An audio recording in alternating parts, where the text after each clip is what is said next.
Juve morning come. Juve. Abaluba, yeah, yeah. Abaluba, sugar, abaluba, yeah, yeah, yeah. Abaluba. Ding, dang, dang, dang, dang, dang, dang, dang, it's Juve. Ding, dang, dang, dang, dang, dang, dang, dang, it's Juve. Spirit rise, come to touch the sun. Darkness pass and the morning come. We done pay homage to we ancestors. We done do the ritual for the libation. So we call in the warriors to stand on guard, to protect and preserve this tradition. As we fill each heart, every hollow drum with love. Awake, warriors awake. Juve morning come. You hear them guns and you run. The warriors coming down. Awake, warriors awake. Juve morning come. You hear them guns and you run. The warriors coming down. Ding dang dang dang dang dang dang dang. It's Juve. Ding dang dang dang dang dang dang dang. It's Juve. Iron and steel set ablaze to the dawn. No reason to shelter or run from the storm. The drum call anointing every move we make. The rhythm commanding blood and mind to awake. You can't help but answer this clarion call. Not one man must stumble, not one must fall. Unmasking the spirit, come one, come all. With love.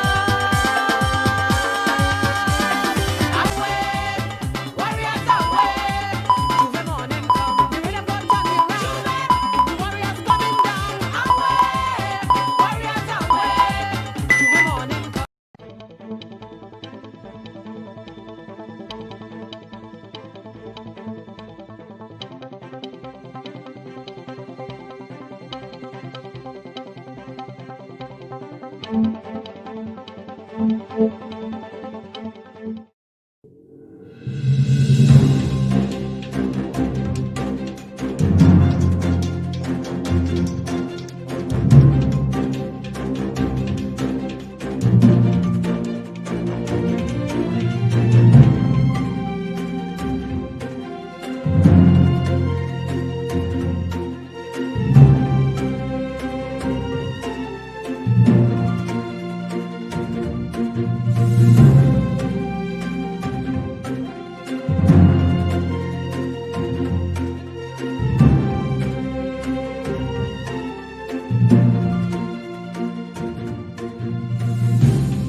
This week on the Bub Report, we continue the conversation on the Constitution and debate its application into public policy after a week of intense debate in Grenada that spilled over into public protests. It basically affects our total human rights. But what got me is the part that states that it will be in effect until a vaccine is found. By certain sections of our society. But that is their right. But the people have rejected that scripture over and over and over. Many who protested were young people, and their involvement in opposing the now withdrawn COVID-19 control bill of 2020 is reminiscent of a period in Grenadian history when young people fired the first shots to dismantle the Gary regime in 1979. Joining us today are our returning guests, Cassandra Mitchell, Richie Maitland, and Attorney General Darshan Ramdani. Appearing for the first time on the Bub Report is Lisa Taylor, the president of the Grenada Bar Association, and Anglican High School student Jada Glean. It's Sunday, August 2nd, 2020, and it's also the weekend observance of Emancipation Day in formerly colonized British territories. Welcome to another edition of the Bub Report, and thank you for joining us.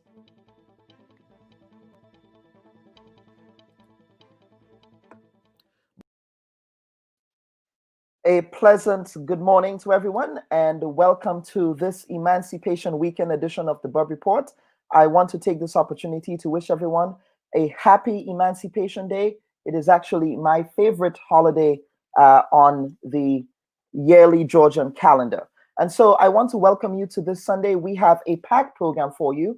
But before I get to our guest this morning, I want to wish everyone, as I said, a happy Emancipation Day. But I also want to read a message from Professor Hilary Beckles, who is the head of the CARICOM's Reparations Committee.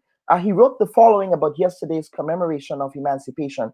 He says, quote, "The reflection must also provide the basis for the shaping of our future through development planning and the preparedness and commitment to build regional societies in which the challenges of poverty, poor health and education, poor housing and infrastructure are eradicated, and our people are enabled to live the lives envisioned by those who struggled to make emancipation a reality," unquote.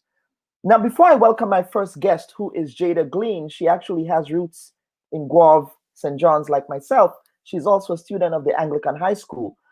I think it is important for me to fact check a claim that has been advanced in Grenada over the last week, that the youth activism we are currently witnessing in Grenada in this period is the first time young people have engaged in protest against the government. This is categorically false. And when those things appear in the public imagination, it has to be called out. The fact is, our history documents some of Grenada's most prominent revolutionaries who actually started with activism at a very young age.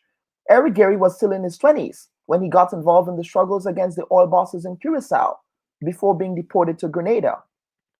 A lot of the foot soldiers who participated in the overthrow of the Gary regime were less than 21 years old. Quoting from Ewart Lane's text, "We Move Tonight," he says, quote, "The first time I can remember taking cognizance of Bishop was in the now famous nurses' demonstration of 1970. A number of nurses at the General Hospital, the main hospital in Grenada, went on strike to protest against the deplorable conditions existing at the hospital at the time.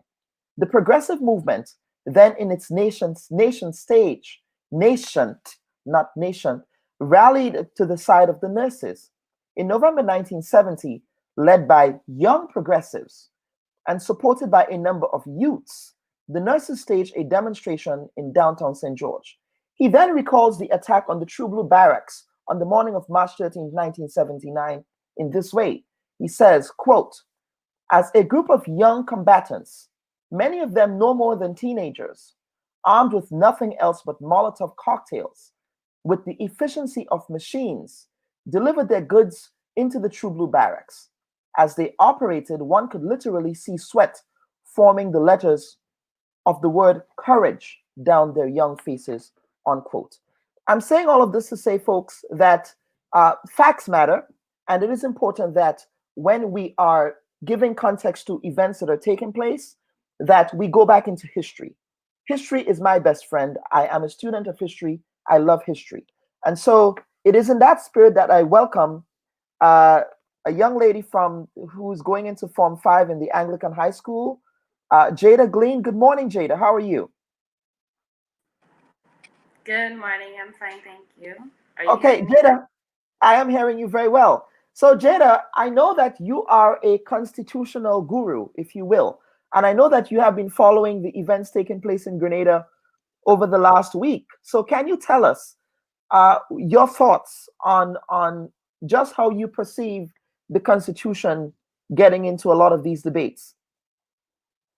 So, the Constitution to me is the supreme law of the land. It's the law that governs every other law in Grenada. I've been studying the Constitution for approximately 3 to 4 years now. I've been a part of the civil society organization, and I'm the youngest member of the Constitution Reform Caucus. So the Constitution to me it speaks to our rights, our human rights, our fundamental rights and freedom. It also provides protections and provisions for such rights. So, with regards to the issues of today, constitutional rights, things being unconstitutional or so, I see it as the Constitution being our supreme law. That should be everything in which we're governed by. And the Grenadian people need to know their Constitution so that we know our rights, we know when people are infringing on those rights, and we can act upon it. So, the Constitution is very important to me as a youth and also to fellow Grenadians. my fellow Grenadians. This is my Okay, so opinion. what do you think about the Emergency Powers Act? Oh, with regards to the Emergency Powers Act, I've scanned through it, but I haven't analyzed it as I've analyzed the Constitution. That's the Emergency Powers Act of 1987, was it? If I'm correct? Yes. 1947, So 1947, I believe. No, 1940. that's a quarantine act. No, I'm referencing. I'm sorry. I'm referencing the quarantine act. I'm sorry. The Oh, COVID-19 control Quarantine bill. Act. Sorry. Okay. So we're referring to the bill Yes. that. Yes. Okay. So with regards to the COVID-19 control bill, I have some, should I say, queries or concerns with Mhm. regards to it being unconstitutional. I don't want to say it's unconstitutional, but some act of the bill does infringe upon the fundamental rights and freedom of the Canadian people. It does take away from us that protection in which the Constitution makes provision for. So this is my concerns with regards to some aspects. So I wouldn't say the bill in its entirety is unconstitutional, but aspects of the bill does not make subject to the provisions of the Constitution.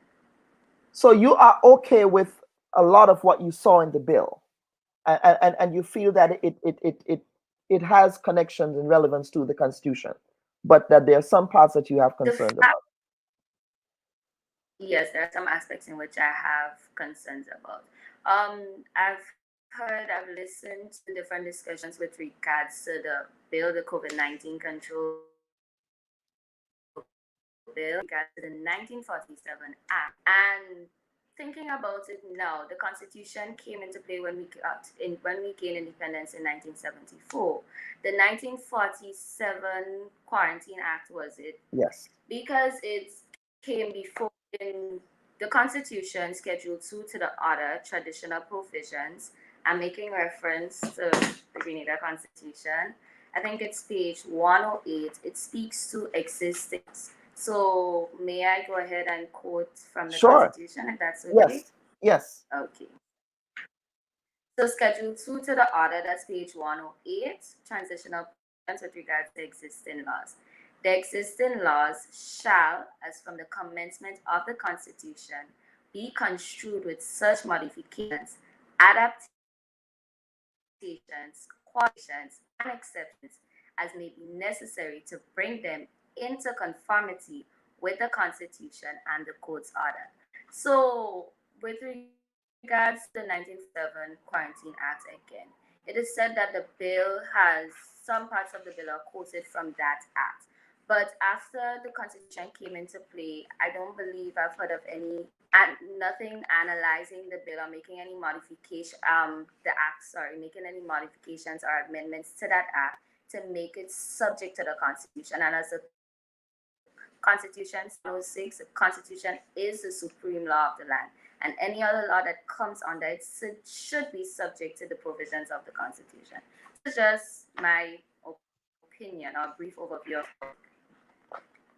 All right, Jada. Finally, Also, before we yes, with go on. regards to the pardon, Go on. Go ahead. Go ahead. are you, with regards to the bill and it being the period for the bill, I believe, was 1 year, the COVID-19 control bill. Am I Correct. correct? 1 year. Correct. Yes. Yeah, right. According to the provisions in Section 17 of the Grenada Constitution, every state, and the bill came into play under the state, the declaration of the state. Section 17 states that every state of emergency shall lapse.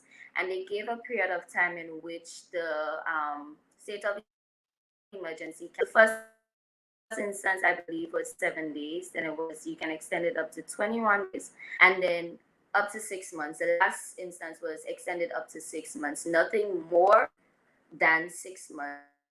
So, with regard put for 1 year and it coming into enactment under the state of emergency, it does go against the Constitution in that sense. If you get where I'm coming.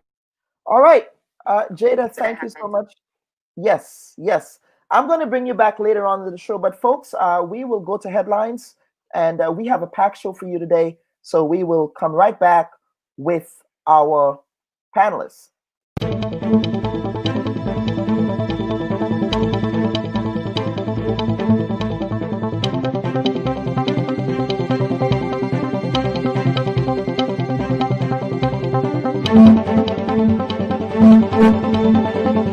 But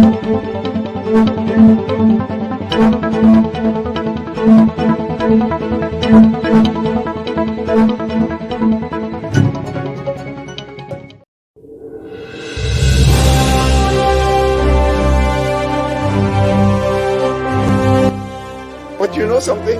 What becomes clear is this. If the opposition to this bill was purely about the bill, and the bill is withdrawn, then why are we demonstrating? I mean, seriously, Mr. Speaker, why are some of my friends, these are my friends. Some don't vote for me, but they're still my friends. And that's one thing we must understand in this country. You don't have to vote for somebody to be a friend of the person. Everybody has a right. Everybody can't support one political organization. But if the bill has been withdrawn for consultation,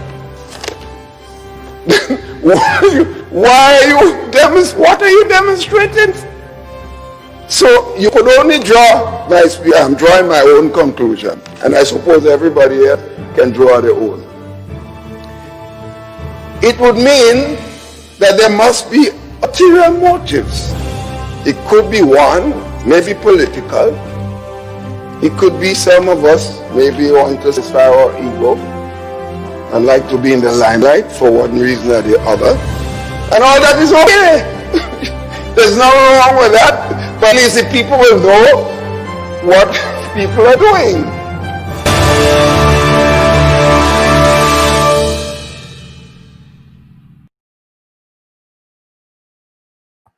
All right, welcome back, folks. And this morning, again, I want to welcome for a repeat appearance on the Bub Report, the Attorney General of Grenada, Mr. Darshan Ramdani.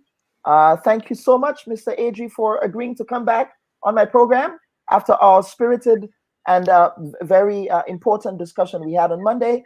And I also have Lisa Taylor, who is the president of the Grenada Bar Association. Lisa, you have been at the forefront within the last 2 years, advocating on behalf of the bar with respect to working conditions on the ground in Grenada. So welcome to the Bub Report. And I also have Mr. Richie Maitland, returning guest. Richie, you have to correct me. I did say that you were affiliated with Mitchell & Co. Could you give us some clarification as to the law firm that you are affiliated with now, sir? The law office of Richie Maitland. I started my own practice recently. So you have your own practice, the law office of Richie Maitland. Thank you for the correction, Richie. You're welcome. And I will be noting that for the record. But learned folks, good morning again and welcome back. Morning. Mr. Attorney General, you have your esteemed colleagues here in the legal fraternity. Now, you indicated that that it was an oversight, if you will, that you did not consult with members of the fraternity.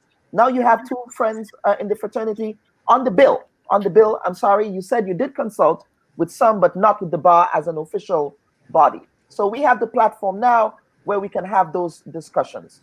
So, Mr. AG, where do we go from here after last week? Mr. Bob, thank you for having me on. Thanks to your viewers for looking on. Good morning, Richie. Good morning, Lisa.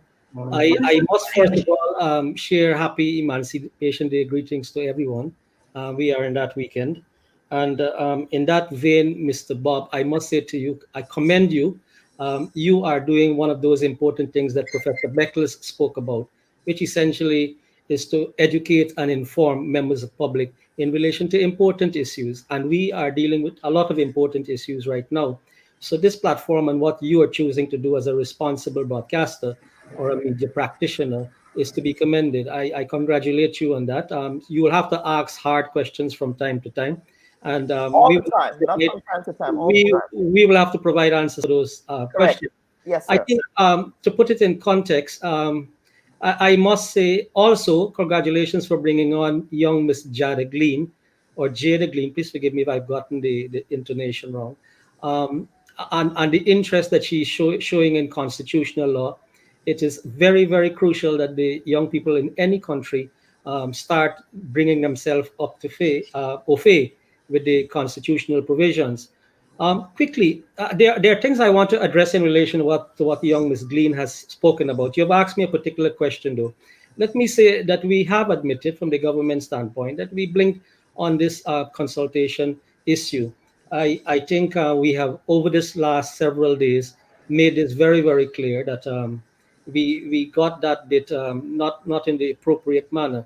We were relying on the feedback that was coming over the last several 4 months, and but I looking at it now, having regard to the kind of rights that we are wanting to put in question, or rather be to affect before Parliament, that this was should have happened in the first instance.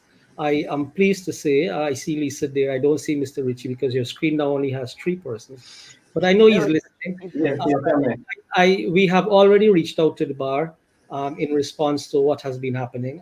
I believe Ms. Taylor, Lisa will tell you that we are due to speak early next week on this matter. I view this, what we are doing here, as part of that process, if only that we will be bringing information to the general public. But our consultation with the bar will go beyond this and in a formal setting where I expect more members or all members of the bar are going to weigh in on this. But thank you very much. Those are my opening remarks. Lisa, last week members of the bar were extremely vocal for good cause and for good reason. Yes. Yes, that is so. I've observed that.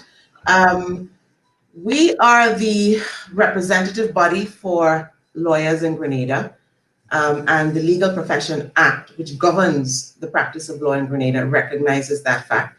That is not to say that individual members do not have opinions that they from time to time share.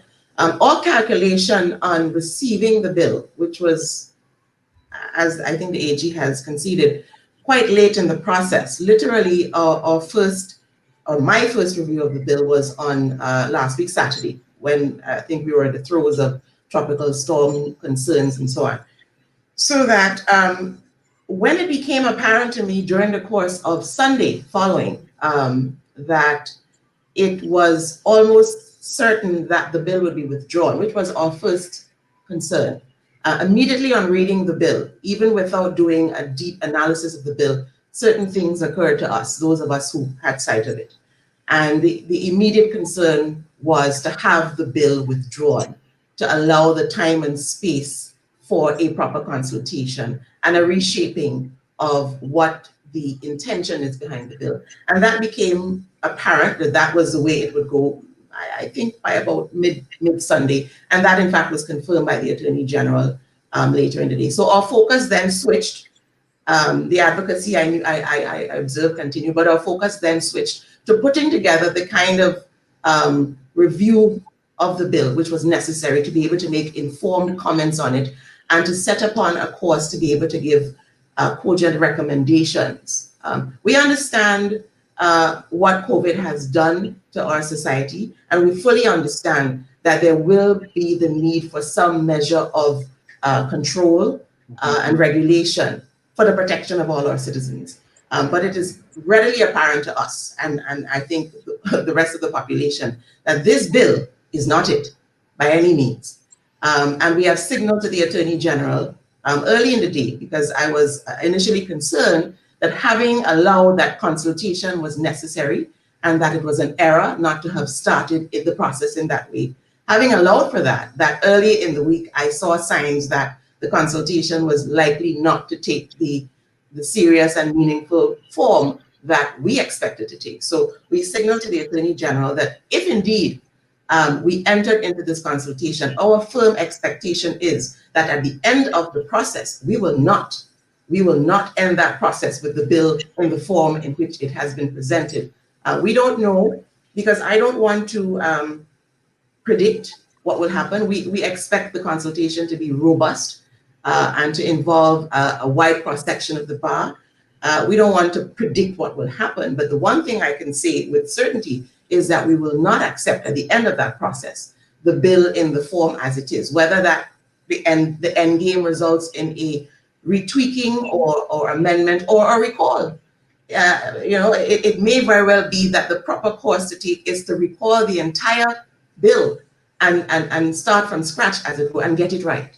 It's important to get this right.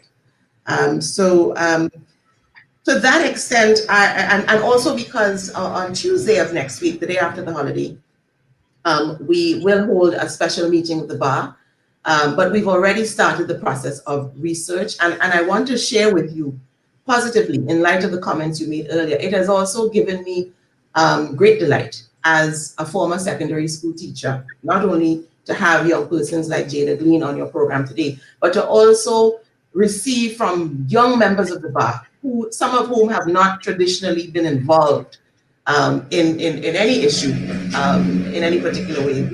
We are receiving comments from very young members of the bar, and I think that's a very positive development. Forgive me, I'm doing things before behind. I did mean to join with you and your other panelists in wishing all your viewers and listeners a happy Emancipation Day. You will observe that I have emancipated myself from formal suits and ties this morning.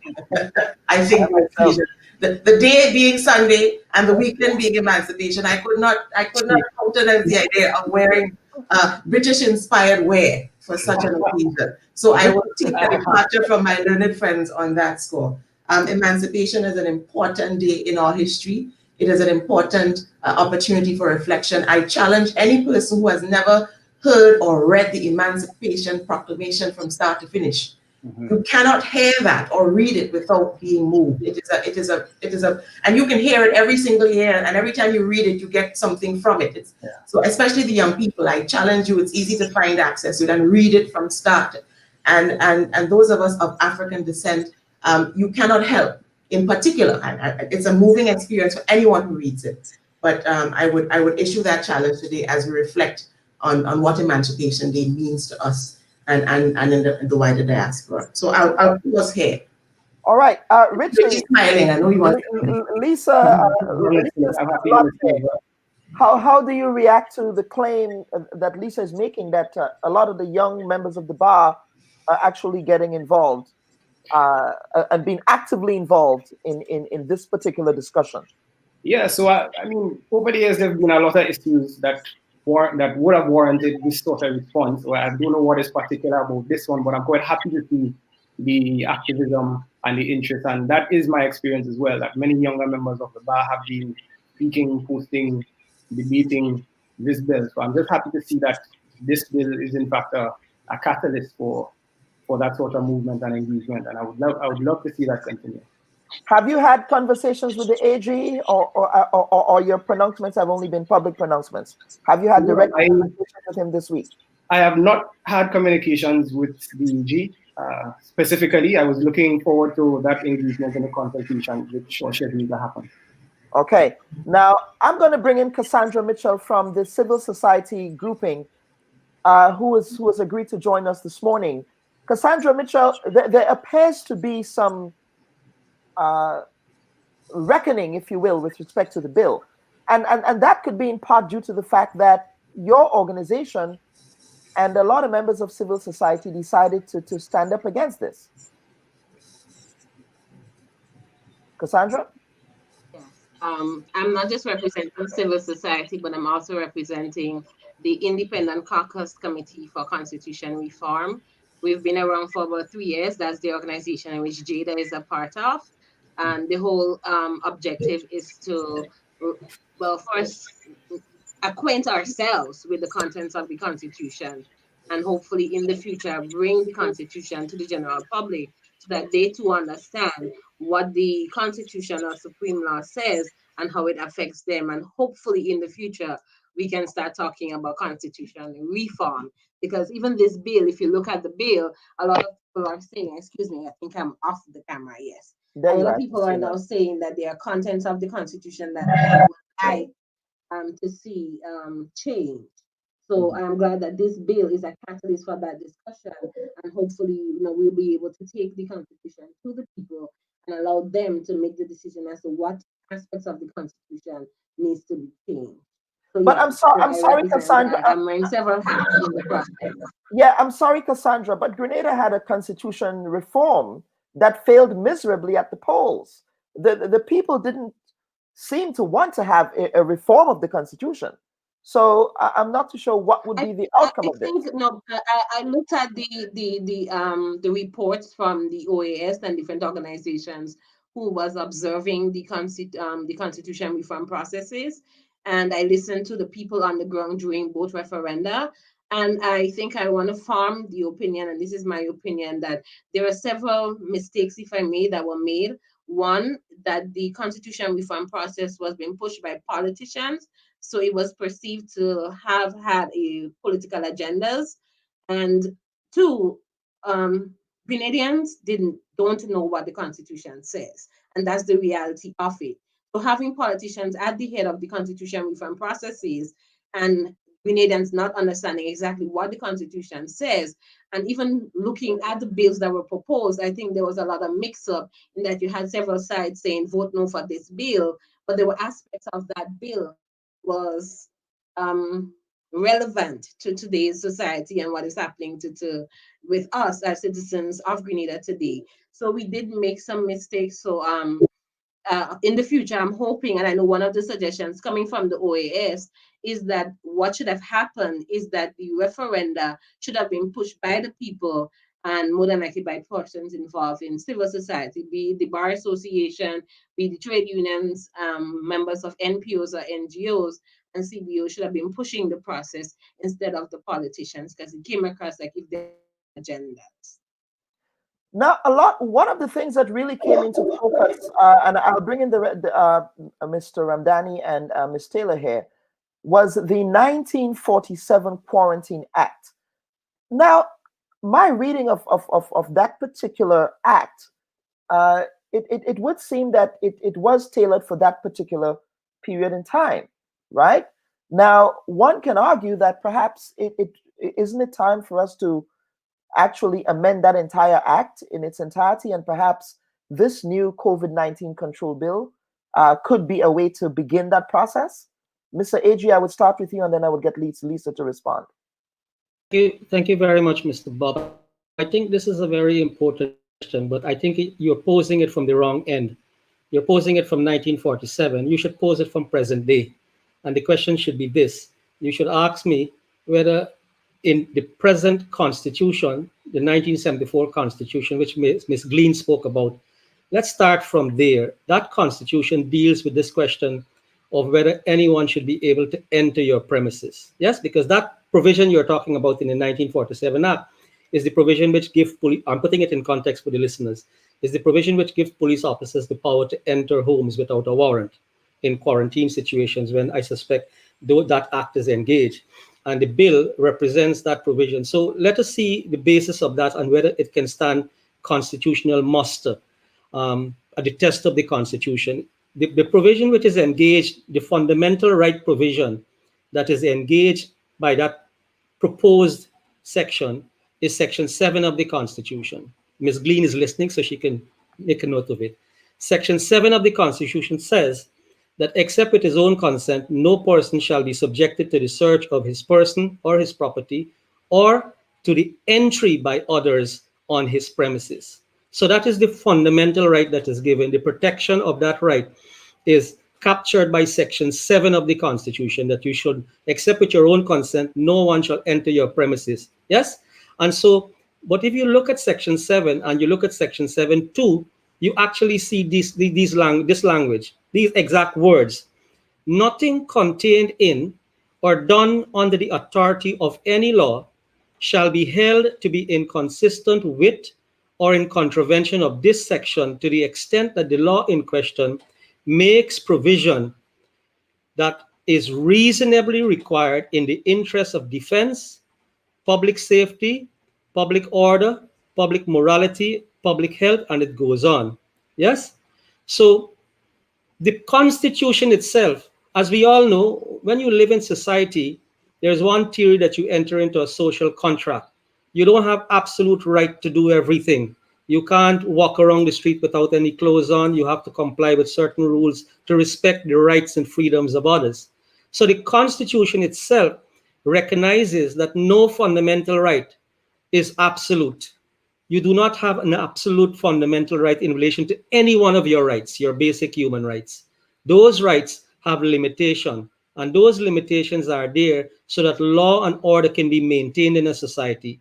And this is why police officers currently possess in Grenada the power to if someone is getting assaulted or beaten badly in a home and there's a ruckus going on, the present criminal laws in Grenada allows that police officer to enter that home without a warrant. We have that as the current law, and I will tell you also that that is also the current law in the UK and the USA and almost all of the Caribbean countries. Yes? And so, as I said, the conversation has to begin with the Constitution. Why we at Legal Affairs, following our policy directions, decided that in this COVID-19 environment, there may be situations where life is at risk in a home. As I said, perhaps the language of this provision can be tweaked so we can capture this thought. Mr. AG, I think it's more than the language as well, quite frankly. But Lisa, Yes. I will get to you. Lisa, let's... Let me just finish, if I can finish the thought. Yes. That there may be occasions when it may be necessary to find that such a law is reasonably required. And I do believe that is why we're now having this conversation, to determine whether we need to go as far as how the present Section 24 is crafted to give such powers to the police officers. But the Constitution allows for exceptions where they are reasonably required. Thank you.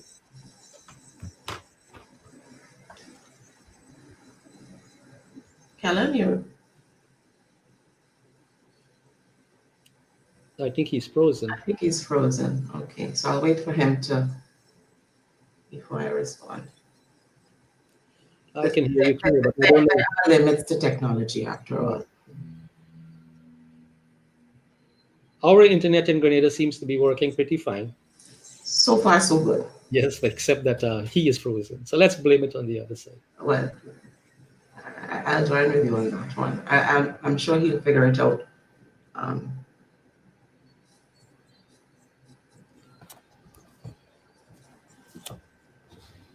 I'm going to take a risk that he's hearing, because before I respond to your last comment, I apologize for the break in transmission. Okay, good. Go ahead, Lisa. Yes. Yeah, I was just before I squarely confront what AG has just said, I did want to join with you in the hope that, and your formulation is correct. This is a constitutional issue, and the frame of this discussion and this issue is the Constitution. But I also want to join with Kellon in hoping that it provides us an opportunity to do something which is also sorely required, and that is a true and deep reform of the laws. We have a lot of laws on our books in Grenada that are in need of recalibration, because law is not static. Law is a living thing, and it should reflect and be contextualized as times change. So I also want to join with Kellon in hoping that this provides an impetus for us to do that kind of work as well. Now, as to your proposition, there can be no argument, and I have been a little concerned that the narrative in some instances that I've heard suggested that the Constitution is inviolable, in the sense that it promotes absolute rights for which there can be no interruption or interference, and that is not so. So the AG, to that extent, I will accept, but he has read the section which is at the eye of the storm at the moment. And the critical element of that question is that where there is going to be interference or disruption with rights that are otherwise enshrined in the Constitution, you must make the case. And the law requires it. You must make the case that it is reasonably required. And I think you read the section. So the question is, late in the day, the acceptance is that we perhaps have not made the case. And I really regret that short-sightedness, because the nature of the crisis we face is so peculiar and unprecedented. I can't think of another occasion when getting the law right was more critically required, because you need the cooperation more than anything else of the public. We face a situation where any single member of the public who does not follow the rules that science tells us we need to follow for our own safety, any one member, any one person deviating and doing their own thing can literally interfere with your life. This is a life-preserving situation we are in, unprecedented. We have no real recall of what happened in 1918 when the so-called Spanish flu. They had to navigate perhaps the best historical modern reference that we have. But I can't think of legislation in modern times for us in our space that has so critically required public buy-in and cooperation. And you know, because as I say and I repeat, any one person, the action of one person can affect my life and your life literally. And in that context, it is really disappointing that that notion wasn't grasped squarely in the process that got us to where we are. Because the waters are now so muddy, we have to do everything possible to clear the waters to get us back to the place where, as a population, we accept squarely that there will have to be some restriction to the rights which the Constitution lays out for us, that those rights cannot be enjoyed in absolutism. We have to accept some deviation, some interference for our public health and safety. And had that process started with perhaps a public education campaign, in the light of the acknowledged wariness that you could see in the population with the existing regulations, the level of apathy in one instance, and just pure wariness. People are worn down by this experience. They're worn down by the restrictions they've already had to suffer. And so to introduce into that space a law which on the face of it says we're going to continue in that space and perhaps add further restrictions for a period of 1 year. And you know, what's interesting about this situation is this. Sometimes it's difficult to understand the intention behind laws. You know, you have to go to all kinds of extrinsic means of understanding, what does this law mean? What is the intent behind it? We have a peculiar situation where even before the bill entered the public domain, we had utterances from no less a person than the Prime Minister of this country, making it pretty clear what he understood or what he intended and his government intended this law to achieve.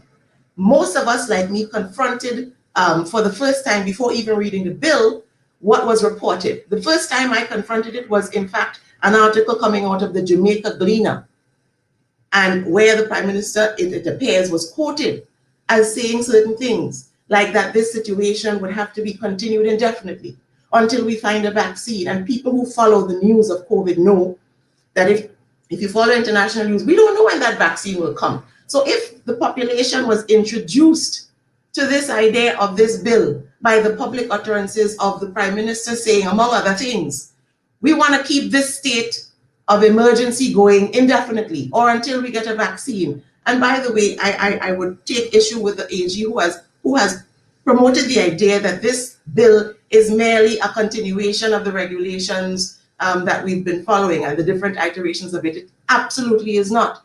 And so people were rightfully concerned about these utterances. And then having read the bill and reading the bill in the context of what the stated intention behind the bill is, you know, the muddying of the waters, as I say, is unfortunate. We have an opportunity now to step back, to recalibrate, and I hope to get it right. I'll pause on that.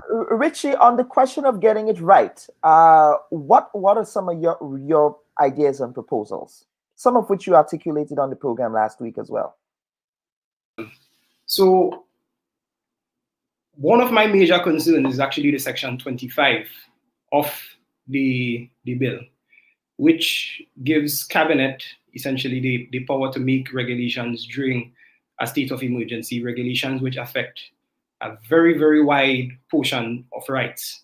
Now, it's important to note that while our Constitution allows for a declared state of emergency, the Constitution itself also puts fetters. So it actually says in, I believe it's section 17, which concerns emergency powers, that the only two rights that the government can interfere with during that period of emergency are one's right to liberty and one's right not to be discriminated against. What this bill purports to do is to essentially allow for the interference of way more rights in the context of a state of emergency without going through the constitutional route. So this bill purports to allow cabinet to make regulations affecting one's rights to, for instance, property, expression, movement, privacy. It's very wide and far-reaching. And for me, my concern isn't only that it seeks to subvert the constitutional fetters on what can happen during a declared state of emergency, but it also, I think, has the potential, or I would say it does, this is my argument, that it does, constitute a breach of the principle of separation of powers, because legislating is really a parliamentary power. That's the power of parliament. But here, Parliament is purporting to essentially just devolve, just give up that power onto cabinet to say, well, during a declared state of emergency, you all have the power. They call it regulations in the bill, but really what it is, it seems to me to be legislating, especially because I don't think that there are any adequate fetters on what the regulations can be. There are no frameworks established by the law itself that would constrain, in my view, adequately constrain cabinet in the regulations it can make. So those are my two kind of big thoughts about it for now. Mr. Attorney General, would that be a good starting point? I can't seem to, there you are. Would that be a good starting point for the discussions you'd be having with the bar, ensuring that Section 25 is completely extricated from the proposal? Well, the suggestion wasn't that sorry, my seat is getting. Yeah, that's okay. Yeah. Go on. I would ask young Mr. Maitland to look not only at section 14 and 17, which I think he's looking at of the Constitution, but to look at each and every fundamental right. And each and every fundamental right have those exceptions where laws can be passed to limit those fundamental rights. And if you look at the bill that is being proposed, you literally, by those laws, by the constitutional empowerment given to Parliament, that Parliament can pass laws outside of a state of emergency. Parliament can pass laws, and Parliament has passed laws which have given cabinet powers already in the governance structure in Grenada. The government already, let's say you have road traffic laws. Road traffic laws are passed to limit how people move about in Grenada. So Parliament has passed the Road Traffic Act and has put restrictions on the movement of people. They must comply with these directions and these rules when they move about on the roads in Grenada. And that very law has given a minister the power. And when a minister is given power, it is essentially the cabinet that is given power. And that very cabinet is given the power under the Road Traffic Act to make rules and regulations that will affect your fundamental right. So right now in Grenada, like in every country, all of the fundamental rights provisions are engaged. You can deal with property rights, and you can give the Minister of Finance power to make regulations on how they're going to impose taxes on your property rights. So there's a fundamental right, which is the right to property, but the minister already has power under those laws to pass regulations as to how assessments are going to be done, how you're going to value property so that you can pay taxes on your property. Yes? So what my learned colleague has just said, you do not need a declaration of emergency for cabinet to be given powers. Cabinet is already given powers on the laws that we currently have existing in Grenada, everywhere else. And so whilst two sections are referenced, really, every other section of the Constitution that deals with fundamental right gives cabinet powers already through those laws. Yes?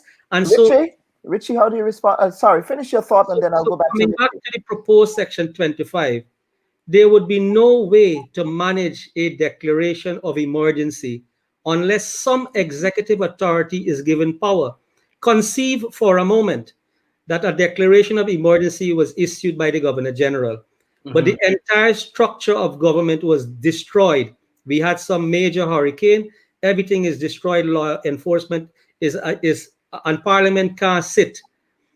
The sense of Parliament under the Emergency Powers Act in 1983 recognized and conceived, constitutionally conceived, that the management of an emergency has to be given to the executive body of government.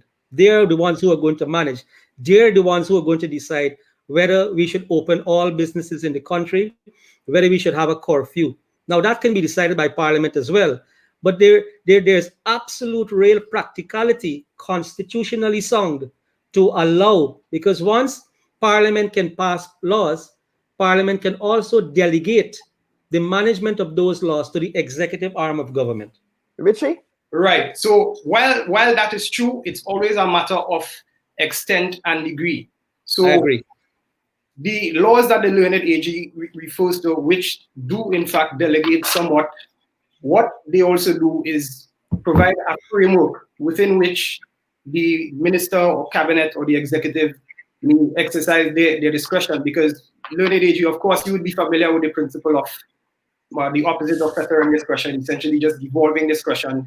And the laws actually say that while that can be done, then the legislature must put adequate frameworks to kind of control and guide the exercise of discretion. So I don't think that this act adequately does that.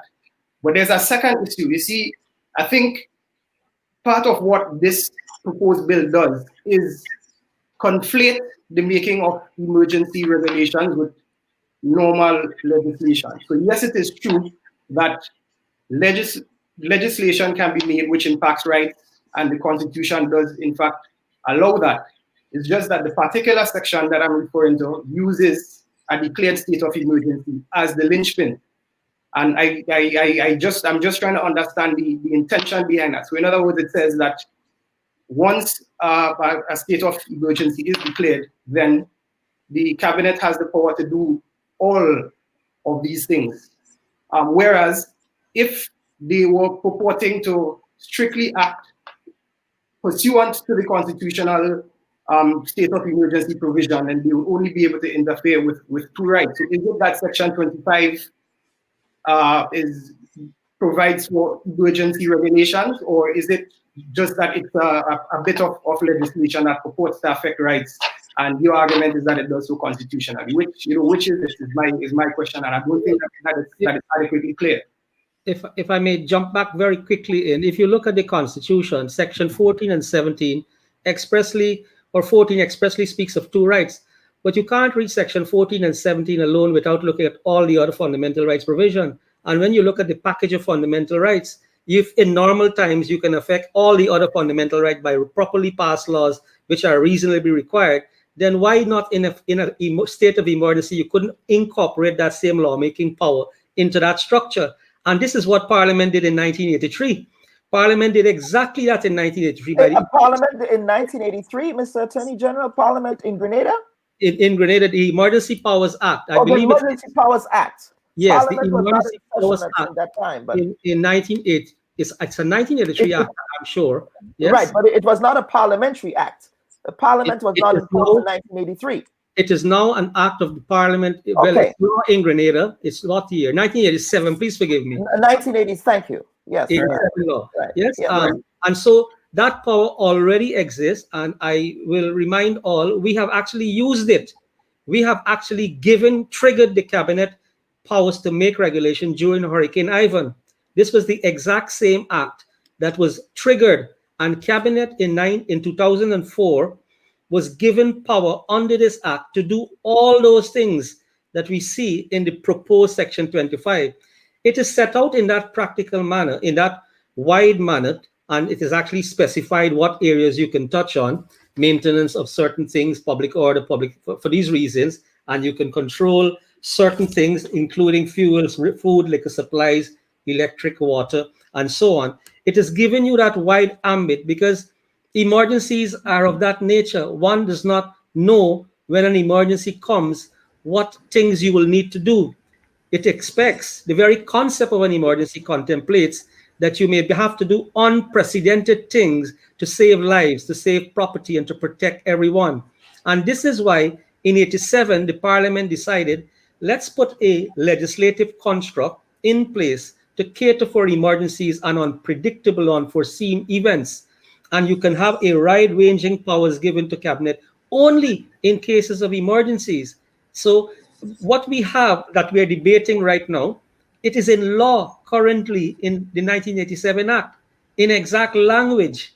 And so to say that we should not do something which we have already done for all these years and we have already used in 2004, to my mind, it shouldn't be because it is done, it is correct. That's the point. It shouldn't be because it's done, it's correct. But it seems as though we're getting that. AG, I need to jump in here. Lisa, jump in, please. Jump in, I need please. to jump in. Yes. Because the AG well knows that from the inception of this process, the bar took issue because the bar functions through its executive council. And while we strive always to manage the varying views of members, that is the process. And the AG well knows that we took issue from inception as to whether he could locate this particular emergency within the Emergency Powers Act. If you read the Emergency Powers Act, a real question emerges as to whether it is a one-size-fits-all and whether you could fit a public health emergency within the intent behind the Emergency Powers Act. I had to school him, and in fact, as to what post-83 meant in Grenada in the context of the language. He didn't agree with me. I saw in several iterations following the first that there was a nod given to the possibility that perhaps the bar may be correct, but he stood firmly on the view that you could locate a public health emergency within the language and intent of the Emergency Powers Act. I won't go further because we do have to get into that in our consultation. Yes. But I'm taking, let us not lose sight of something. I want us to keep focus on that mantra that these laws, the law must be reasonably required. In this case, we're talking about in the interest of public health. That case has not yet been made. That is a case to be made. And that is what I think my colleague Richie is inviting the AG to consider squarely. No one is arguing about whether or not there are existing laws and that you could make other laws that would on the surface of it seem to contradict the Constitution. What the Constitution contemplates is that if you're going to do that, right, those laws may not necessarily be held inconsistent if you can defend this, that the law is reasonably required. And in this case, what are we trying to achieve? We're trying to address a public health crisis. Right. And the excesses that have been identified and that have stoked the fears of this population, I think are most egregiously contained in Section 25. I agree. Those excesses have to be justified in pursuit of the end. What is the end? The preservation of public health. That is where the discussion will lie. You are right, Kellon. I think that is what has excited the imagination of the population more than any other provision. And as to the issue of discretion, we have to remember, if you look at this bill, we can argue and we're going to resolve the issue as to whether the executive has improperly or unconstitutionally usurped powers that belong elsewhere. But we have to remember the bill as drafted contemplates that the boots on the ground who will actually carry out the powers and authorities are people who, for instance, are ordinary police officers. Yes, we know that there are other laws. You cited the Domestic Violence Act. I think is an improper analogy. And I see my friend Cassandra on the chat agreeing with me. Yes, we know that those laws exist. But right. you are conferring on an ordinary police officer and an ordinary immigration officer the right to decide who is potentially infectious. That situation is something that the world is grappling with and has not found an easy answer to. This is a complex problem. I would invite the Attorney General to consider this. And this is my own calculation of how they have done this. This is a problem, I have articulated it this way. This is a problem that requires a chiseled, refined approach, absorbing squarely the fact that this is not an easy problem to resolve. The approach that has been taken is a sledgehammer. We have the power to do this, right? You frame it as you have in the case of the Constitution, and you say to yourselves, listen, we don't want to sit and this is my, the AG may reject it, but this is my own calculation of how they have approached this problem.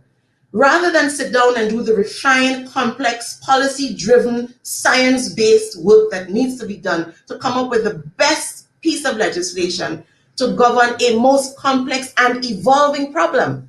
The easy calculation was, let's just string out a state of emergency for a year in the first instance. Even in countries, and I'll share with you, even in countries where they are actually seeing, in Grenada now we've had one case recently, even in countries where they are actually seeing tripling of the cases. I'll give you Bahamas as an example, since they've opened their borders. How have they reacted? They have seen fit to extend their state of emergency to the end of September. That gives them an opportunity at that point, this is my calculation, of reviewing the situation and seeing what else may need to be done. Because this law needs to be responsive to an emerging and unknown and uncharted situation? The answer is not to simply, in one fell swoop, extend, in the words of the Prime Minister, indefinitely, in the words of the bill, for 1 year in the first instance, a state of emergency which we have not yet satisfied ourselves may even be constitutional. The work needs to be done, and it cannot be done in a heavy-handed manner.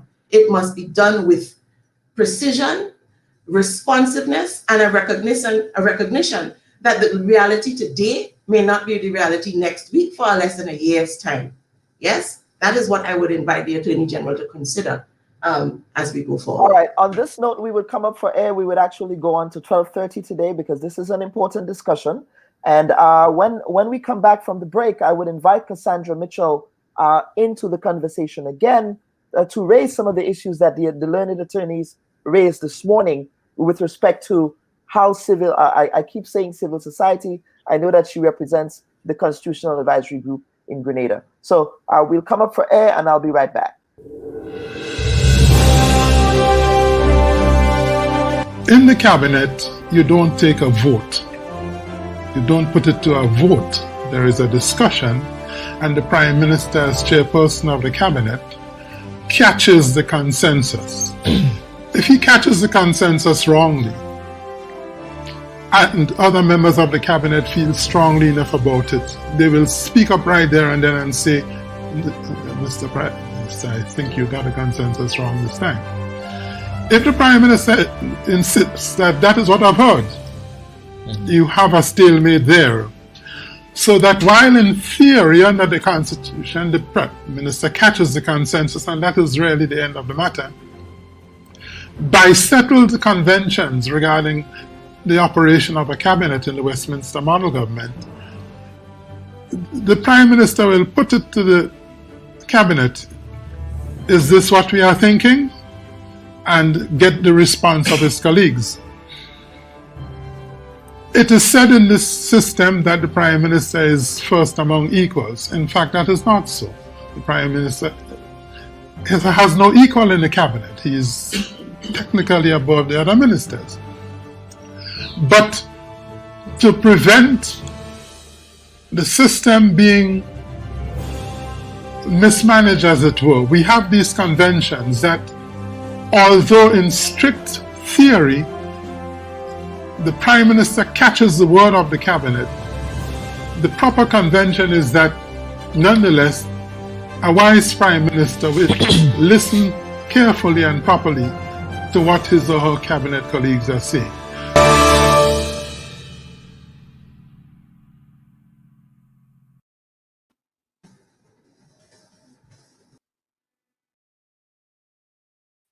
Before Cassandra comes on, I believe the AG, I'm going to give you a chance to respond to what Lisa just said.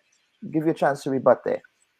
Yes, it is. There are a couple of things which I want to just quickly respond to. First, it was the usage of the Emergency Powers Act to deal with what many are saying, and all of us are saying, that it's a public health crisis. But the fact that it is a public health crisis and the phrase public health is not in the Emergency Powers Act, I want to ask everyone this question. Do you not think that public safety was at risk because of COVID-19? Do you think public order is not at risk because of COVID-19? Do you think supplies and services are not at risk when your borders are being shut down and goods and supplies can't come into the country, and we may have a medical crisis coming out of not having supplies for all sorts of drugs and to save people's lives and to take care of all treatment for diseases and so on, that was a great likelihood? Do you not think so? And all of that is captured by the Emergency Powers Act. So I will avoid the word schooling, yes, because really and truly, we all have our opinions and we all have to do what we need to do. It's an unfortunate word, schooling. I've lectured at universities myself. I have schooled, and perhaps I think we are all schooled, Mr. Yes. Izzy. We are all schooled. What we need to do, right? And we don't need to go in a circle over and over. Yes, right. So we have accepted that we need to do this mature process going forward. We are doing that. Let us not constantly come back to that topic. If you want to, please do it. But I am urging you, let us address the issues here in relation to what we need to do right now, what is reasonably required in these circumstances. I agree with Lisa. I agree with Richie on that point. We may have our nuances or nuanced views, different views on aspects of the Constitution. But ultimately, I believe all of us are agreed. And I have heard Lisa say so. I have heard Richie say so. Even I believe some, did I hear? No, the others didn't speak on that. That we have to take reasonable steps to protect all of us in Grenada. We have to do that. Yes, and that's where we are at the moment. So thank you very much, Mr. Bob. Just let me clarify something. Don't be so sensitive, AG. I use the word schooling. You don't know my context as a former history teacher. The schooling I speak of or I spoke of when we had that conversation was to understand the context historically. So it's not a legal schooling. I know you're sensitive to people schooling you on the law, but I think I can trump you when it comes to the history of Grenada. And the schooling in question had to do with your perhaps, in my appreciation, lack of appreciation of the context in which. So let me make no. I use the word schooling deliberately because I think I would take that advice from you. All right. So don't get yourself twisted. You and I are very happy. People see. All right. We will enjoy that conversation on the way. Very spirited discussion. I'm sure you guys would bring up schooling in the consultations that you're having. I would love to be a fly on the wall when those debates are taking place. Perhaps you can invite me virtually. Okay. Let me not in my life. let me bring in Cassandra. Cassandra, you have been sitting there for a while, taking in a lot of the discussions. What would be, with respect to any consultation that I believe the AG committed to having with members of the Bar Association and other members of the Grenadian community, what would you want to see the tone of those discussions look like? Well, I've said over and over on different platforms, being a member of civil society and participating at many forums. No, we have heard the word. Cassandra, I'm sorry, can you adjust? I'm not seeing you. We're not seeing you. Adjust your camera. There we go. Are you seeing me now? Yeah, you might have to come back a little bit more. Oh, so there you go. There you are. Go ahead. Yes. Right. So you've heard the word consultation used a lot, but many times these consultations are just a rubber stamp. So we want to see genuine consultations held by the government team in terms of amending this bill and making it represent the various views of different stakeholders. One of the things that I haven't heard the rest of the panel mention, though, as it relates to the COVID-19 bill, is the continued reference to Section 62(1) of the Constitution. And I just want to say, and I don't know if the others are going to agree with me, but Section 62(1) has no application in regards to a state of emergency. What Section 62, and that's of the Constitution, what it addresses is the composition of the executive and the Governor General's constitutive role of powers related to appointments to certain offices and not the emergency powers of the Governor General. I've heard the Attorney General on different platforms say that Section 17 does not confer authority to the Governor General, and I want to respectfully disagree, because it says, and if the Constitution has to speak otherwise, in many cases it says so. It says who has authority in a state of emergency, and in this case it is the Governor General. So I want to respectfully disagree with you that, but the Section 17 of the Constitution does confer authority to the Governor General of Grenada. But what this bill is going to do is to take that authority and hand it over to the Cabinet of Grenada. And that is one of the things that we see as unconstitutional. The Governor General does have certain authority. And if you go down to Section 17(8) of the said Constitution, it even gives the Governor General the authority to call the previous, in the case of if Parliament is dissolved, the Governor General has the authority to call the past parliamentarians and senators and create a resolution. So it shows who has authority in a state of emergency. And we do not, and I don't think even in an amended bill, we will not support the powers that's been handed over to the Cabinet of Grenada. That's unacceptable and unconstitutional. Mr. Ramdani, is that an accurate characterization? Ms. Mitchell has gotten it completely wrong in terms of what she's quoting me to have said. It was being said in the public domain in relation to this bill that we have put in this bill that the Governor General shall act in declaring any state of emergency that may be triggered, act under the direction of cabinet, and that was unconstitutional. Some of my colleagues at the bar were saying this on media platforms, and they said, look how we've gotten even this wrong. We want to give cabinet the power to tell the Governor General when to declare a state of emergency.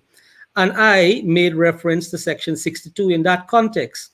And Section 62 makes it very clear that where the Governor General is exercising a power given to her under this Constitution, and the section that gives the power does not say that the Governor General must do so in his or her independent judgment, yes, then the Constitutional is literally saying that the Governor General must act in accordance with the directions of cabinet. That is what the Constitution said, and that is what I said. And so when you read Section 62, I'm not saying that the GG does not have a power, but the GG will have to exercise that power in accordance with Section 62. Section 17, declaration of the state of emergency. If you read Section 17, you see the GG may declare a state of emergency. It doesn't say in her absolute discretion. And once it does not say so in his or her deliberate judgment, once it does not say so, then it is the cabinet who will direct. This is a principle of constitutional law. And so, Ms. Mitchell, I understand some of my colleagues have gotten this wrong. I can't put it any other way. They've gotten that wrong. Yes, but you only need to read the Constitution to see that the GG must act under the directions of cabinet in relation to certain exercise of power under the Constitution. Yes? And Mr. AG, that is why consultations are important. And that is why perhaps if there were consultations, these misinterpretations, if you will, would have been ironed out and properly resolved. Don't you agree? Well, I began this by complimenting you, Mr. Bob, by saying to you, you were doing a very important function in relation to helping us to educate the public. We have admitted what we have done already, that we have blinked on this matter. We've gotten that wrong. Let me say that very clearly before somebody tells me now I'm only speaking of blinking. People who want to speak or use every or young or referring to Richie as a youthful lawyer every word that you use. And so my intentions are sincere in relation to this. I think what we are doing, civil society being engaged in these discussions, is very important. Constitutional, enthusiastic civil society members play a role. Ms. Mitchell, you play an important role in this process. I note today that you will relook at Section 17 and Section 62 on that point and see where it allows the GG to act independently without anyone telling him or her something, or where they are then required to act under the instructions of cabinet. So Cassandra and Mr. Ramdani, what would consultation look like for the both of you? Have any of you, Cassandra, have you been able to reach out or communicate to the office of the AG or to the government? Because they're committed to consultation. So yes. What would that look like? I think it's safe to speak on behalf of a grouping of civil society members. We did send a letter signed by Ms. Sandra Ferguson on our behalf, requesting that we meet with the Attorney General and the government team. We made some suggestions in said letter. I don't know if the AG was in receipt of the letter, but we are looking forward to future genuine consultations. And I keep emphasizing on this because we are hoping that some of the things that's coming from the stakeholders would be taken into consideration. Because this is a public health crisis, and no one is saying that an actor is not needed to protect the public health, the collective public health, but no, This is draconian, to say the least, and it is unconstitutional. I think that's the general consensus. Yes. AG, did you receive the grouping letter? I have not personally received it. If it's sent to the office, I haven't gotten it in my hand as yet. But let me assure Ms. Mitchell and civil society that this weekend, some of the ministers and myself, we're going to have discussions on some of the modalities related to the consultation, and various stakeholders will be, we will be in discussions with them. And so I will be responding to that letter shortly. And this is my response to you. Yes, we are glad that we can sit and meet with you and discuss these matters. We will set the framework for that early by next week. In fact, we will decide on that this weekend. I also mentioned on another platform that we intend to set up. I've spoken to the technical people at the Ministry of ICT, set up a technical, an email address, the general email address that will deal simply with emails related to the COVID-19 consultation process that members of the public can write into. So there are things we are already worked out as to how we are going to approach this. Yes. So Okay. thank you very much, Ms. Michelle. We are going to be engaged in the process. Yes. I will be following up to see how those discussions go. Richie, you said you had a question. Yes, so 2 questions for Mr. AG, if you please. Now, Mr. AG, respectfully, you had indicated before that this bill contains sections or the contentious sections or similar to other sections which exist in and have been used in the Emergency Act. Now, do you agree with me that the fact that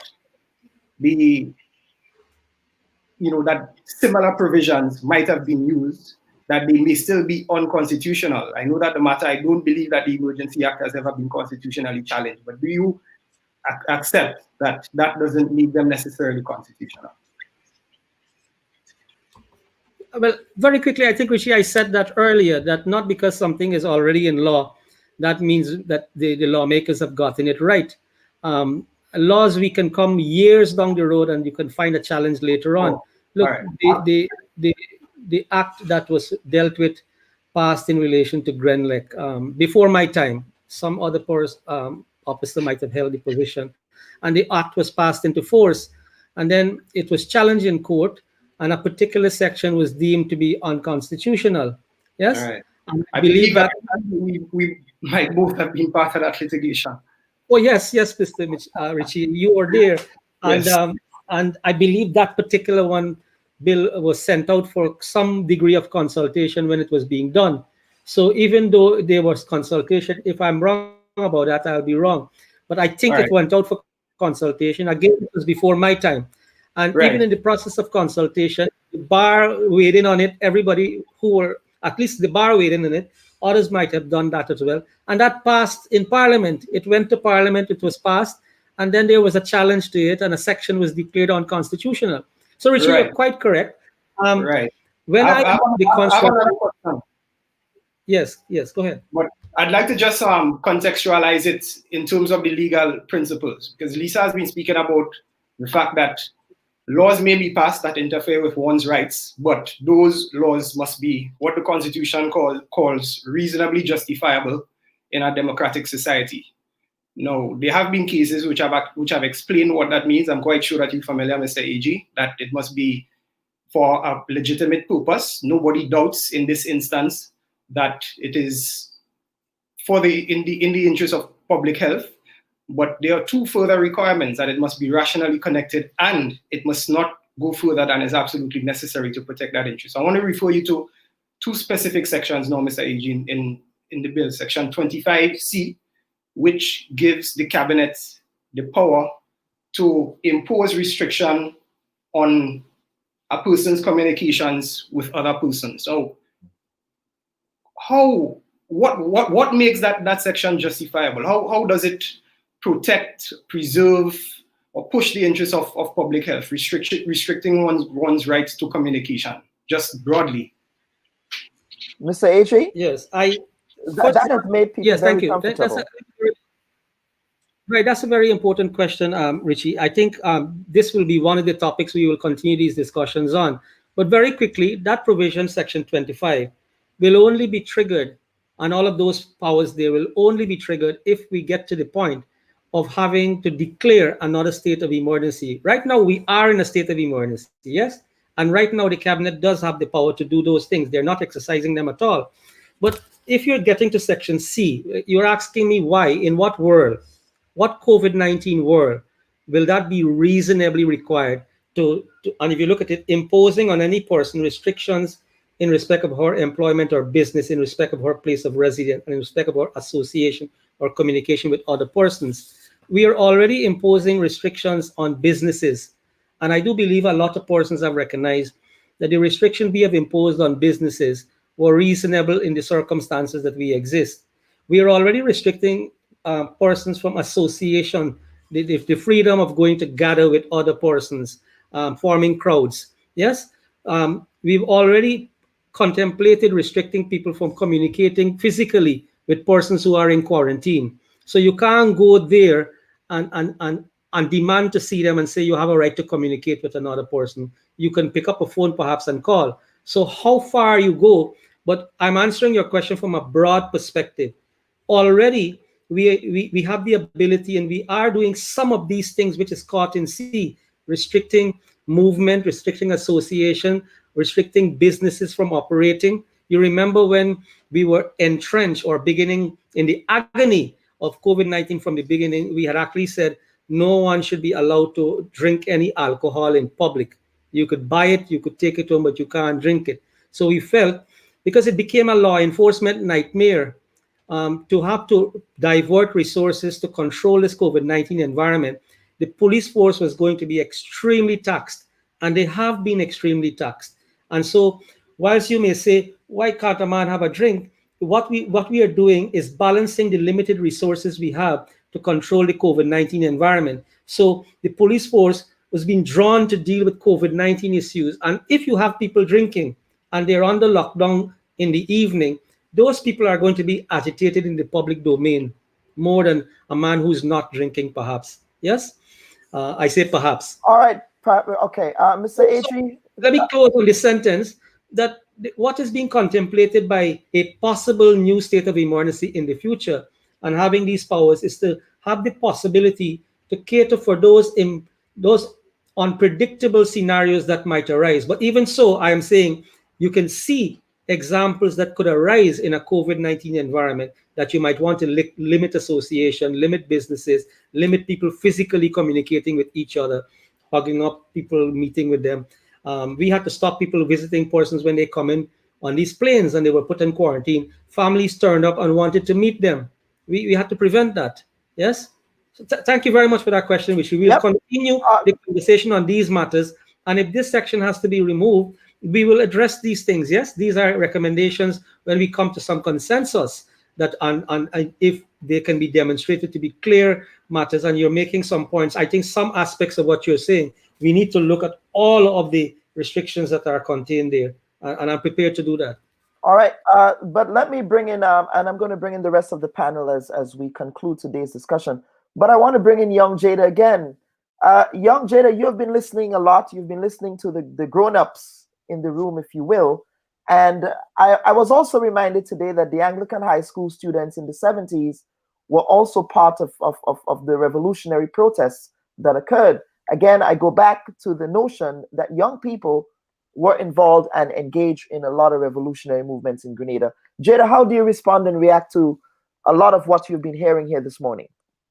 Okay, so before I go into my opinion with regards to what I've been hearing, let me just pose a question to the Attorney General, Mr. Ramdani, if that's okay.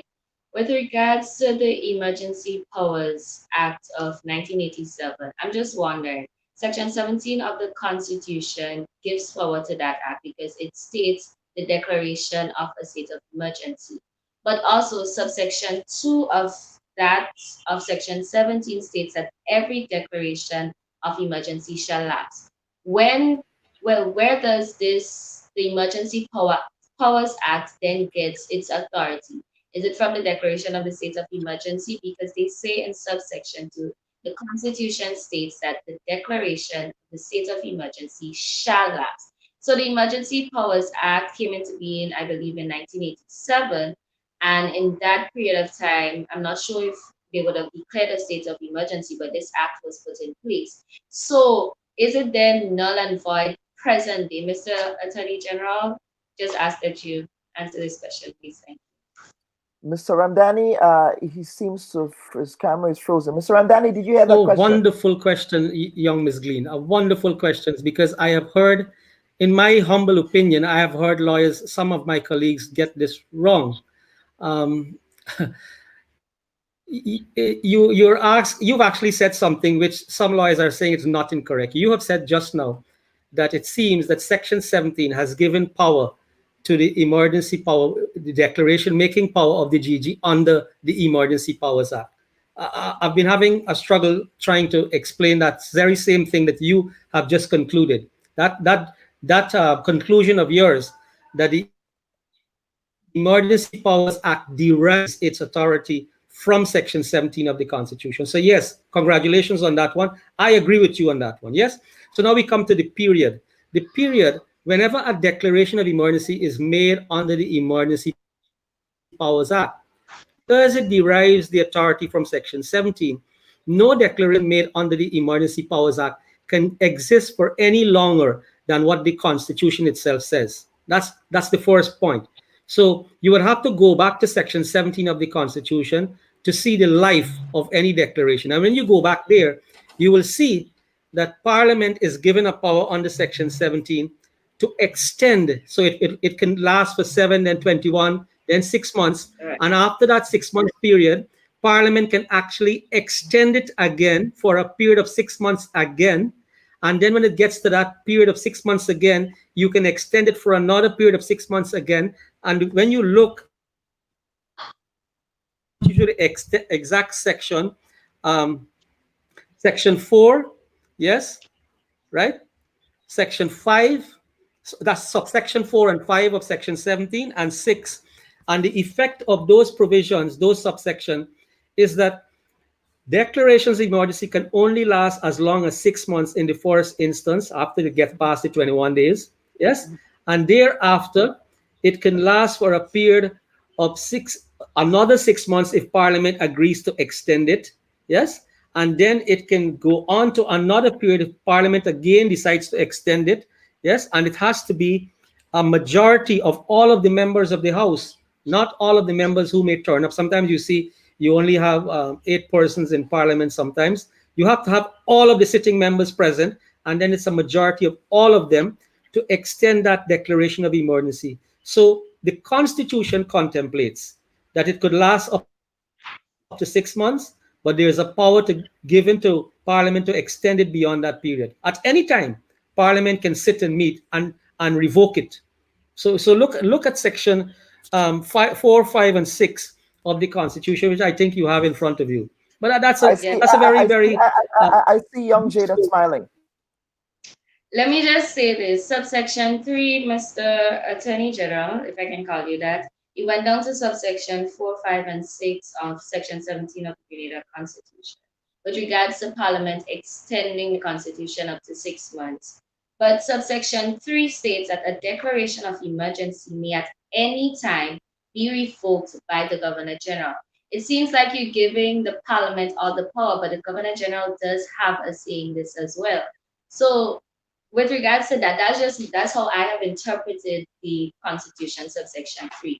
Also, with regards to the Emergency Powers Act of 1987, yet again, I'm saying the year 1987. We are now in 2020. The Emergency Powers Act came into play. I guess there must have been an emergency back then.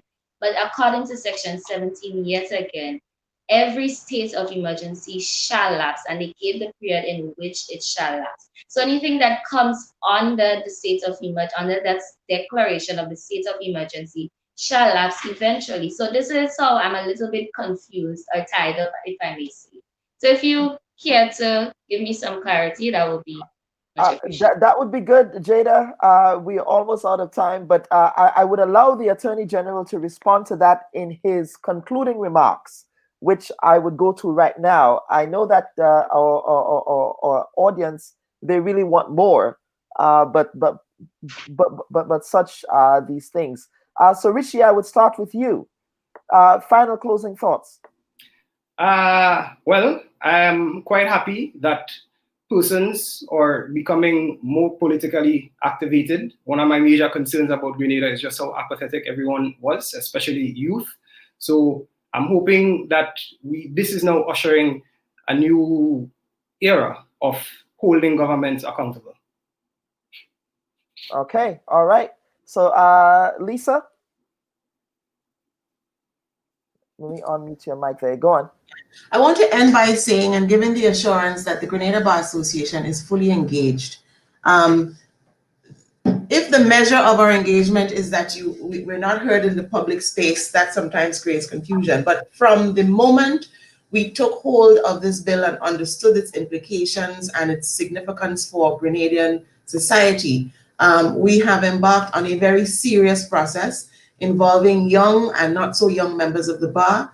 A lot of hard work is going on behind the scenes. I want to thank all the lawyers who have already started their contribution to this cause, who are doing research, who are extracting legislation from all over the world as a point of reference.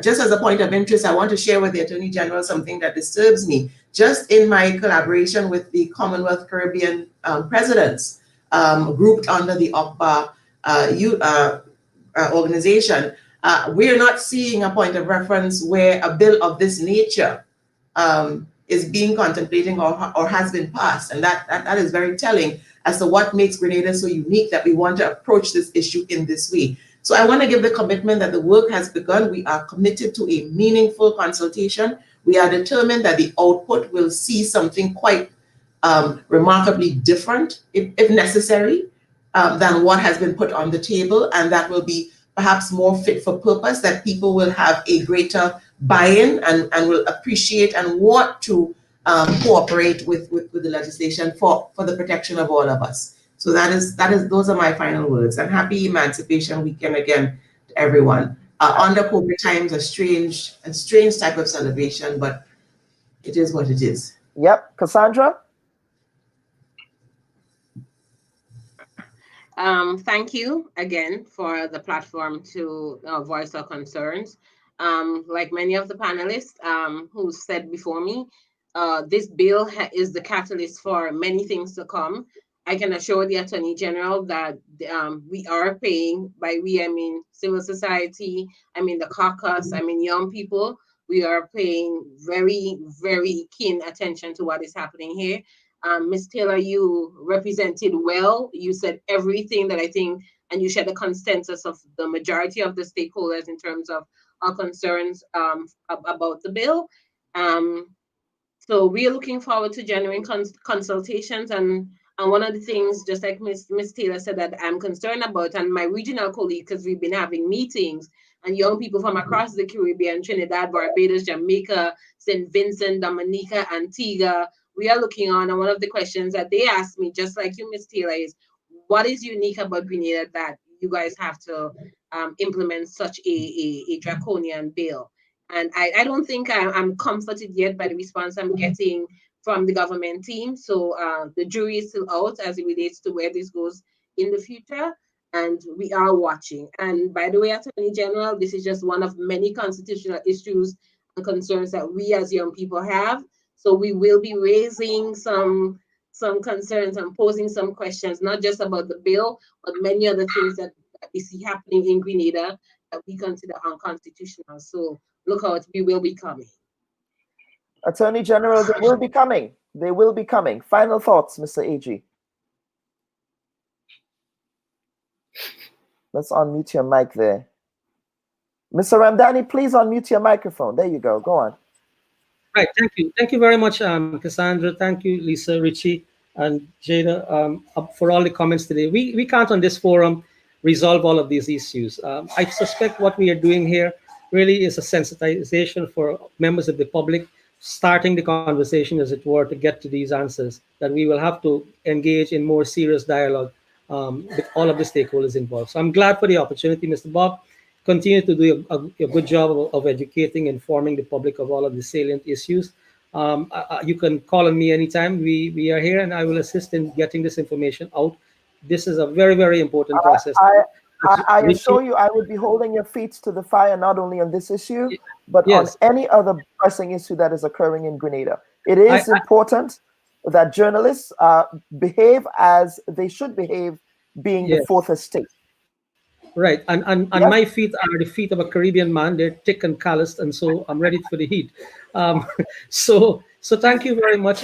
We are going to address all of these issues, and I'm glad for the cooperation of everyone on the way forward. Yes, thank you very much. Yes. Young Jada, I would give you the final word. Thank you very much for allowing me to be here on this show. Let me just say, Mr. AG, I have a question pending. If you may respond some other time. I really do appreciate it. I'm sure other youths are looking on, and I may be an inspiration to them because this bill has brought so much. It has been an eye opener for youths. They are delving into their constitution. They are looking at their rights, and it really does help. It really did help. So I just looking forward to see how this plays out, and I will indeed be looking up and being a part of future discussions. Thank you again, everyone. Right. Thank you so much, everyone. Panel, thank you for a spirited discussion this morning on the Bub Report on this Emancipation Weekend. Again, I want to use this opportunity to extend a happy and conscious, and I say conscious, Emancipation Day weekend holiday to everyone in the formerly colonized and still colonized mentally parts of the former British colonies. I'm Kellen Bub. Panel, please don't go. We would have a green room discussion after we end this live. But on behalf of my team here at the Bub Report, I thank you and have a wonderful week ahead.